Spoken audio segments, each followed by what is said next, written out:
زحمت خطاب دیتی ہوں قائد ایوان محترمہ عائشہ فواد صاحبہ کو۔ صدر ہمدرد فاؤنڈیشن اور قومی صدر ہمدرد نونہال اسمبلی ستارہ امتیاز محترمہ سعدیہ راشد صاحبہ، معزز مہمان خصوصی محترمہ اسپیکر صاحبہ اور حاضرین کرام، السلام علیکم۔ جنوری کا مہینہ قائد نونہال شہید حکیم محمد سعید کا ماہ ولادت، جنہوں نے اپنی ساری زندگی میں ایسے کارہائے نمایاں انجام دیے کہ جن کا فیض ان کے دنیا سے رخصت ہو جانے کے بعد بھی جاری و ساری ہے۔ شاعر نہیں تھا دیدہ بینائے قوم تھا، اندھوں کے شہر میں تھا وہ ایک صاحب نظر، کردار میں وہ کچھ بھی فرشتوں سے کم نہ تھا اور دیکھنے میں لگتا تھا ایک عام سا بشر۔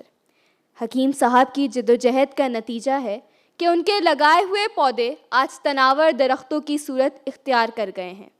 انہوں نے تعلیم و صحت اور تعمیر پاکستان کے لیے بے مثال کام کیا۔ ہمدرد کے زیر انتظام تعلیمی ادارے تعمیر اذہان نونہالان اور تعمیر ملت کا کام کر رہے ہیں۔ حکیم صاحب نے اپنے علم و فضل اور عزم و عمل کے ایسے نقوش چھوڑے ہیں کہ جن کی بنا پر وہ ہمیشہ لوگوں کے دلوں پر راج کرتے رہیں گے۔ ان کا فرمان تھا، بہترین مشغلہ انسانوں کی خدمت ہے۔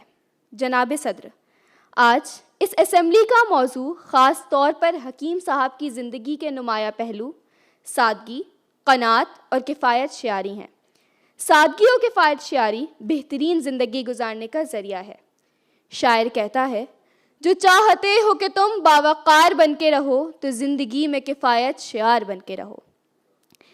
دین اسلام جو زندگی کے تمام شعبوں کی طرف بہترین انداز میں ہماری رہنمائی کرتا ہے، وہی دین ہمیں قناعت اور کفایت شعاری کا درس بھی دیتا ہے تاکہ ہم زندگی کی الجھنوں اور پریشانیوں سے محفوظ رہ سکیں۔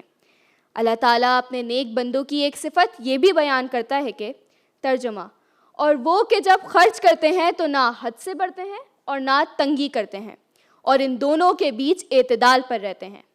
حضرت محمد صلی اللہ علیہ وسلم کا فرمان ذیشان بھی ہے کہ خرچ میں میانہ روی آدھی معیشت ہے۔ حاضرین کرام، اسلام کے ان ذری اصولوں پر عمل کرنے کی پوری طرح کوشش اگر کسی شخصیت نے کی تو وہ حکیم محمد سعید شہید تھے، کہ جن کی ساری زندگی سادگی، قناعت اور کفایت شعاری کی عملی مثال ہے۔ وہ ہمیشہ سادہ سفید لباس میں ملبوس ہوتے، وہ دن میں 3 وقت کھانے کو فضول خرچی سمجھتے تھے اور 2 وقت کھانے کے حامی تھے، اور اکثر اوقات تو روزے سے ہی ہوتے تھے۔ انہوں نے کوئی ذاتی جائیداد نہیں بنائی، وہ فرشی بستر پر سونا پسند کرتے تھے۔ وقت کے اس قدر پابند تھے کہ لوگ ان کی آمد پر اپنی گھڑیاں درست کرتے تھے۔ وہ بے غرض اور بے لوث انسان تھے، لالچ اور ترغیب انہیں چھو کر بھی نہ گزری تھی۔ حاضرین ایک محفل، حکیم محمد سعید کی ذات گرامی گو آج ہمارے درمیان موجود نہیں ہے، لیکن زندگی کے ہر میدان میں ان کے نقوش قدم ہماری رہنمائی کے لیے موجود ہیں۔